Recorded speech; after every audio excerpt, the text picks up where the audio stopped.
Hey friends, Jill here and welcome back to Whispering Willow Farm. We are going to be in the kitchen today, which is fun because I have not done one of these videos with you guys in a minute.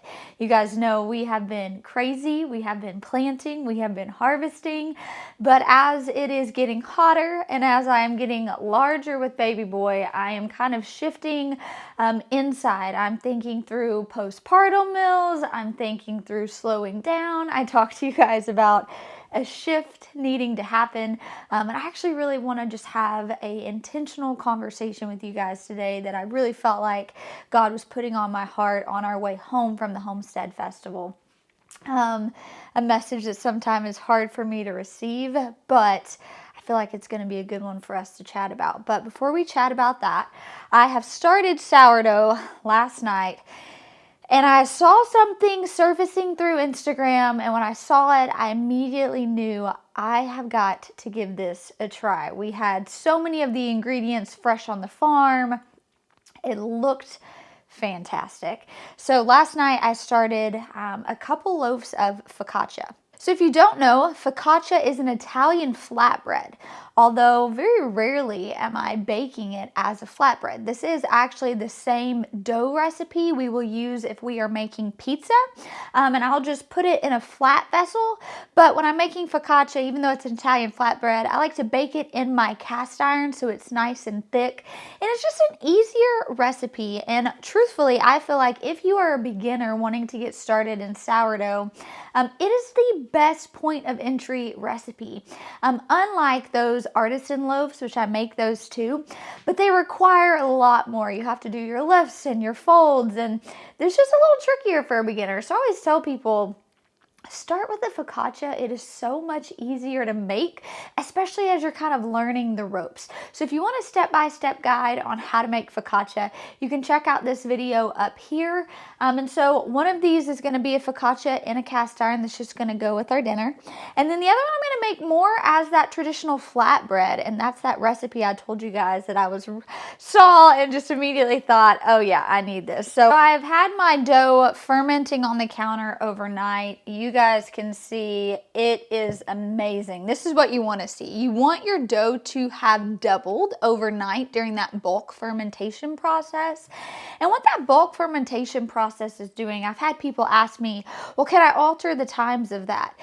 This is really kind of one of those non-negotiables. In most sourdough recipes, you'll notice on the recipe it says bulk ferment, and that time might range. It might be 10 hours to 12 hours to 15-hour ferment, but this is when all of the goodness starts to take place in your sourdough, right?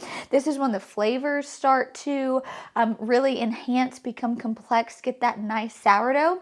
This is when the breakdown of gluten happens, which makes it easier for your body to digest for some of us who might have some sort of sensitivity.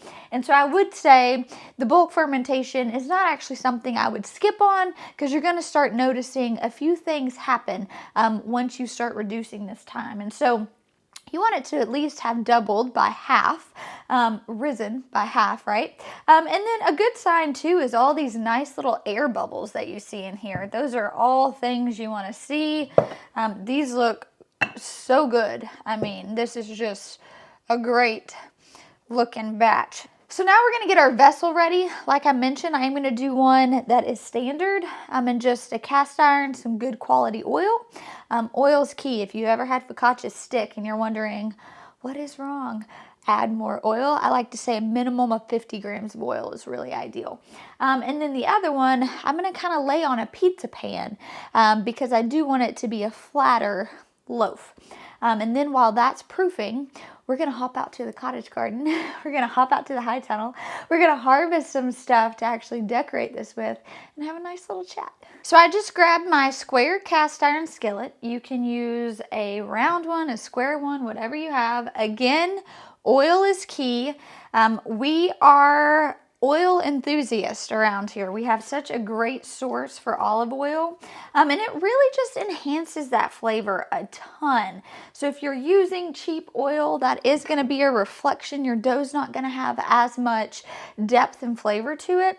And so Nathan and I, we just really kind of prioritize what oils that we use.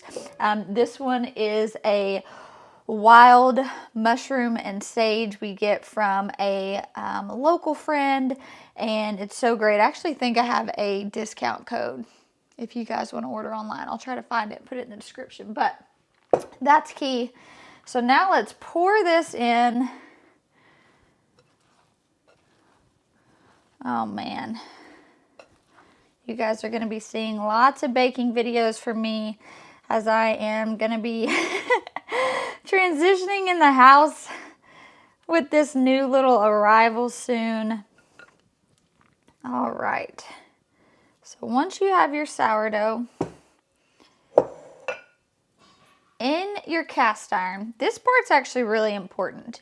You want to make sure that you coat it on both sides. So literally what I do is I'm just kind of moving it around here, you can see, but then you're just going to quickly flop. Now you're not trying at this point to shape your dough to the vessel that you're using, nothing like that. We're just going to move into our kind of proofing, if you will. So this is the next step before we start to decorate it and actually bake it. And so I'm not going to try to pull it or anything like that. I'm now just going to put a damp tea towel on it. And I'm going to let it sit for about an hour, hour and a half, 2 hours. Depends on how long it takes me to do this video and some of the other things I have. So just know there's a lot of flexibility in that. And so I would say a minimum of an hour, no longer than 2 hours is kind of the range I like to stay in. So I'm going to add a damp tea towel on here, and then we'll move into the smaller vessel, flatter vessel, I should say, something a little bit more shallow for the other more traditional style flatbread. All right, next up, you can see I have just a pizza pan. I was kind of hoping for more of an oblong shape, but I just don't have a vessel that will fit that. So this I might try to manipulate a little bit more. But again, oil is going to be key. So we're going to go ahead and oil this. I will say too, I got inspired off of Instagram, not going with a recipe at all, really kind of just winging it. So I'm not, I wanted to use my own recipe. I was just inspired by what it was that they were making. And so we'll kind of see, this might be a failure. But for me, that is really how I learn and how I bake well, is just trying new recipes. And I'm just going to be pouring this out on here. This one, however, I will try to manipulate into my shape a little more, just because otherwise it's going to probably fall a little flat. We'll see. All right. So ideally, I told you guys I wanted this to kind of be oblong. You can see I'm having a hard time. This isn't really flat. So what I'm probably going to have to do is go ahead and make this into more of a pizza style, because that is the vessel I'm working with. So we're going to try it. I am kind of manipulating this a bit more. Not a ton. I don't really want to stretch the dough a ton. But I think at this point now it will at least fill out and finish taking on the shape. So I'm going to add another damp tea towel on here. I'm literally just going to put the timer on my phone for an hour and a half. I'm going to grab a glass of water and we're going to head out to the cottage garden and harvest some stuff. All right, so while we are out in the cottage garden harvesting herbs, letting sourdough proof on the counter, I want to have a vulnerable conversation with you guys. You guys know, if you've been following me for any moment of time, if I'm anything, I am raw. I am unpolished and I am vulnerable. And I feel like sometimes I don't love that about myself, but other times I am so thankful that it's who I am. And it's so crazy, right? I say this, many people probably say this, like, it's so crazy how the Lord works. But it's true, it's so crazy how the Lord works. And this weekend, my family packed up and we drove to Columbia, Tennessee for the Homestead Festival. This will be our 3rd year attending. And I feel like each year, God has just placed those people in our lives to speak to us in ways that we so desperately needed. And this weekend, I feel like God placed several people in my path to tell me the same thing in different ways, to where when I was driving home, I literally lifted my hands in the car and I said, God, I get it. Like, message received loud and clear. And I want to share that message with you guys. God has been calling me into a shift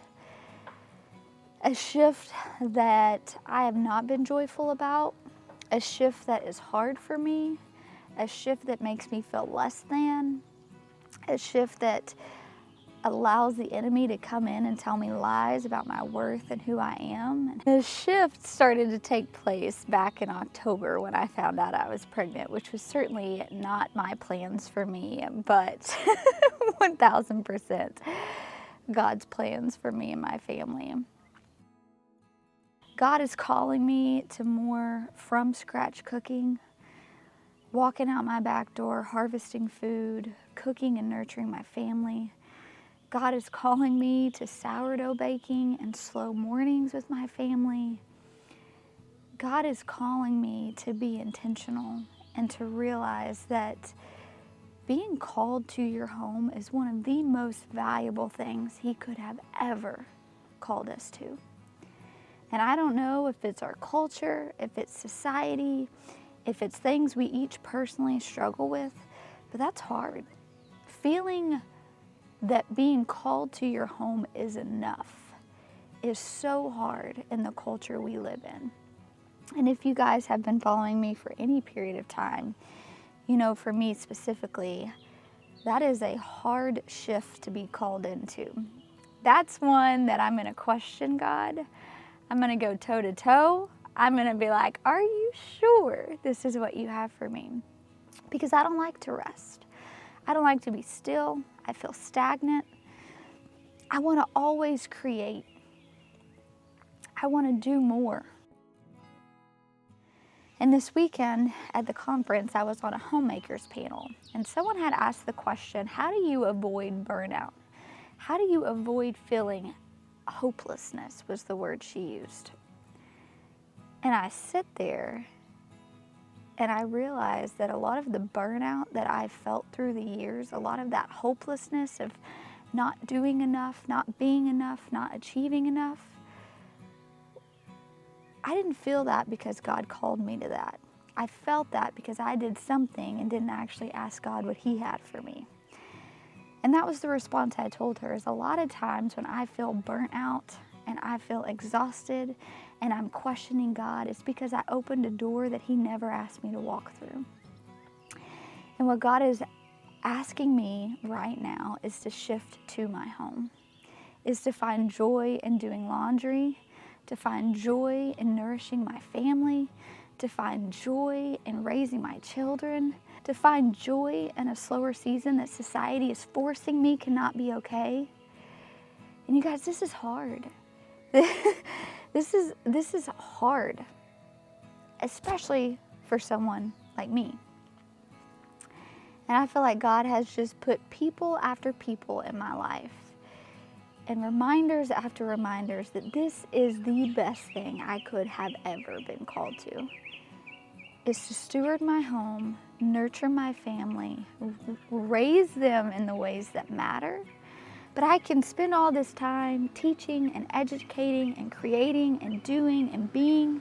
But if I'm not pouring into those in my four walls the most, then everything else is in vain. And so I'm driving home from Tennessee, and the Lord is just convicting me so bad. And I just began to ask Him, if you're calling me to this, make it a joyful transition. And I'm telling you guys, the peace that has ushered over me has been overwhelming. And I'm not sure what mamas listen to this right now while you're folding laundry on your couch, or maybe you are changing a dirty diaper and you just don't feel worth. This is really what God has for you. You don't feel seen, you don't feel heard, you don't feel loved, you feel burnt out. I want to speak to you right now, and I want to encourage you. that the value in taking care of your home, the value of raising and nurturing your family is one of the most precious things God could have ever called us to do. And so today, I hope you feel seen as you are standing over your stove cooking dinner. I hope you feel heard by your children. I hope you feel loved by your spouse. I hope that God shows you that even though it's not glamorous, even though it might not be this elaborate career or X, Y, and Z, fill in the blank for whatever the enemy tells you you have to be something. I hope that right now, no matter where you are and no matter what season of life you are in, God will speak to you and you will hear that you have the most valuable thing He has ever asked you to do. You are doing the most worthy job you could ever do. And that He would just fill your heart with joy, to do it joyfully, to do it gladly. And you guys, this is hard for me. I don't typically find joy in these things. And that's required me to be really prayerful, to be really intentional, to find joy in these things, to know that rest is good, that keeping a clean house isn't the expectation. Having a home that's inviting is, right? Having a hot meal on the table 3 times a day is not reality. But gathering with my family at some point of the day is. So I just hope that in this video, you hear that you're worthy. You hear that where you are, where God has called you to, is exactly where you need to be.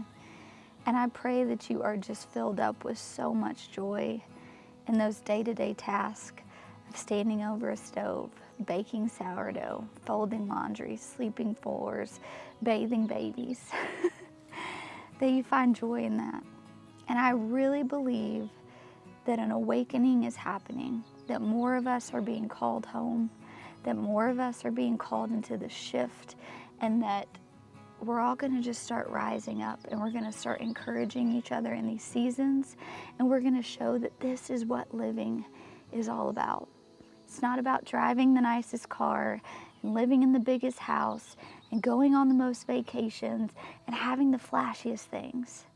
It's about how we nurture the people that are within our 4 walls, how we nurture each other, how we steward friendship, how we come back to the land, how we go back to how He originally designed it. And I know there are so many of us feeling called into this shift, and I just want to speak to those of you who are feeling this call to lean in. And I know that for some of us, leaning into that shift might be harder than others, but I am so thankful that God has called me to this. I know it's exactly what He has for me. And I can't wait to share this shift with you guys. I don't know what it's going to look like. I don't have a plan. I'm just trusting. I'm trusting that He's calling me to bake more bread, to cook more from scratch dinners, to have slower mornings with my husband, to stop during the day and read a book to my kids. I'm trusting that He's called me to this because it's what He has for me. And I'm trusting that if He's called you to that, then it's exactly what He has for you too. So I would raise my glass if I had it, but cheers to those of us who are being called into the shift. Cheers to those of us who are showing up for our families. Cheers to those of us who are not getting sucked up in what society tells us we need to be, especially as women. And cheers to coming home. So in honor of that, let's finish baking some sourdough bread, and let's be the best homemakers that we can possibly be. All right, so I have pulled our beautiful focaccia out of the oven. Let it cool. So pretty. All right, so we're gonna set this aside. This will be for the rest of the week. Now we're going to get started on dinner.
This is probably one of the most delightful things. I modified the recipe I saw, but my gosh, this is so delicious. So now I'm gonna sit down, gather with my family, and really lean into that shift I was talking to you guys about. But thank you so much for hanging out with me today. If you're feeling called to that shift, I really encourage you to embrace it, to welcome it joyfully, and to find the true beauty and the goodness that comes when we slow down and we be intentional and we nurture those closest to us. So thank you so much for hanging out with me. I'll talk to you soon.